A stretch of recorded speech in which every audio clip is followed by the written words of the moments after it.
Bonsoir Jocelyn. Bonsoir Jean-Michel. Donc nous sommes ici ce soir, vendredi soir, il est à peu près 23h30. Nous sommes invités chez Arthur Frias dans son camping pour participer à un petit barbecue qui était très sympa. Oui. Et puis en même temps, on en profite pour continuer la tournée des interviews des Libérés de France. Donc on va écouter ton témoignage. Donc en fait, tu as 39 ans. Oui. Tu es conseiller en informatique. Oui. Où ça? Je travaille sur la région toulousaine. D'accord. Bon, mais tu vis dans un petit village du coin. Petit village à Gaillac-Toulouse, Voilà. dans le sud de Toulouse. Donc tu es conseiller en informatique pour un très gros client. Oui, qui est Airbus. Qui s'appelle Airbus. Airbus. Bon. Et ça fait à peu près 5 ans que tu t'es mis à ton compte. Oui. Et puis avant, tu étais cadre. Cadre, oui. Dans une société de service, GFI, pour ne pas la nommer. Ok. Et d'autres sociétés Tu faisais de l'informatique également, oui, d'accord. La particularité de ta libération, c'est que, on vient d'en discuter ensemble, en fait, tu cotisais à la caisse des cadres, qui s'appelle la GIC et l'ARCO. Voilà, et on sait très bien que ces caisses paritaires sont en train de faire faillite. Oui. Donc tu t'es dit que finalement, ta retraite, on va s'asseoir dessus. Tu pouvais t'asseoir dessus. Et donc tu as décidé de te libérer essentiellement par rapport à ça. Oui. Donc tu as commencé ta libération d'abord par ouvrir une assurance vie. Oui, au Luxembourg. Au Luxembourg, via un courtier de Nice, qu'on ne citera pas, pour un montant de capital au départ de... L'ouverture de compte, c'était de 8 000 euros. 8 000 on euros. a mis déjà 8 000 euros cette année. D'accord. Et en fin d'année, on mettra peut-être plus, on verra avec le comptable ce que j'ai le droit de placer par rapport aux cotisations légales de retraite. Oui, tout à fait. Voilà. Par rapport aux cotisations du vieux système archaïque que l'on connaît, pour ne pas tomber dans l'abus de bien social. Donc tu vas provisionner les mêmes éléments, les mêmes montants de retraite sur ta nouvelle assurance,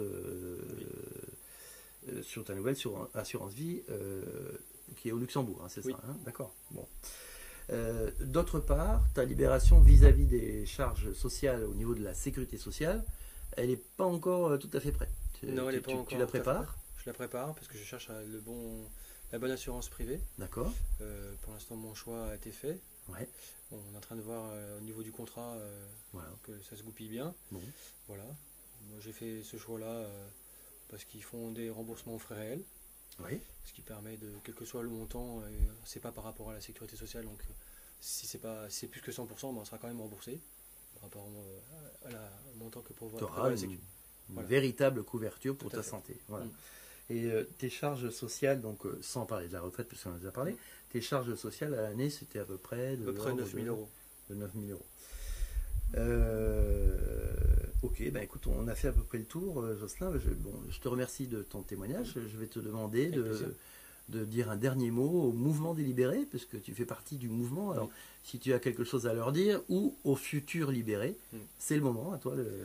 Moi, j'ai connu le mouvement libéré l'année dernière, et ça m'a ouvert vraiment l'esprit sur que faut pas croire tout ce qu'on nous raconte, que ce soit les médias, etc. Et les hommes politiques. Voilà, les hommes politiques entre autres. Et j'ai du coup appris maintenant à bien moi-même vérifier les informations qu'on me donnait, que ce soit pour la sécurité sociale, mais pour d'autres sujets. Donc, ça m'a vraiment ouvert l'esprit. Et puis. Tu penses que intellectuellement, ça t'a apporté quelque chose? Oui. Ouais. Oui. Je croyais peut-être bêtement un peu tout ce qu'on pouvait me dire ou tout ce qu'on pouvait trouver. Tu pensais être un peu naïf? Oui. Tu penses l'être moins aujourd'hui? Oui. Ouais. Oui. Maintenant, je fais beaucoup plus attention à ce qu'on me dit. Si on me dit quelque chose, je vais essayer de le vérifier 2-3 fois sur d'autres sources. Voilà, je le fais vraiment. En fait, tu es devenu complètement parano. Je sais pas si c'est de la paranoïa, non, je pense pas, non. C'est remboursé, ça, si tu te fais soigner? Non, je pense pas que c'est de la paranoïa. Non, je pense que c'est du bon sens. Et c'est peut-être le système qui fait qu'on est resté dans un carcan qui fait qu'on ne vérifie pas ce qu'on nous dit, on croit bête et méchant tel journaliste ou tel média alors qu'on devrait pas. Nous sommes formatés. Voilà, on est formaté, ouais. Peut-être que c'est mon éducation qui a été comme ça, ou parce que mes parents ont peut-être été un peu trop formatés, ou peut-être c'est à force de vivre dans un système un peu formaté qui fait que on est formaté. Et j'essaie de me déformater, c'est bien, c'est un bon. Oui, pas mal ça. Ça va bien avec le service informatique. Ouais, ça va très bien. Et c'était le mot de la fin. Ouais. Merci Jocelyn, à très bientôt. On se verra sans doute au congrès à Paris fin octobre. Oui, on va essayer. Merci. Allez, Merci à toi, Jean-Michel. mais je t'en prie. Bonne soirée.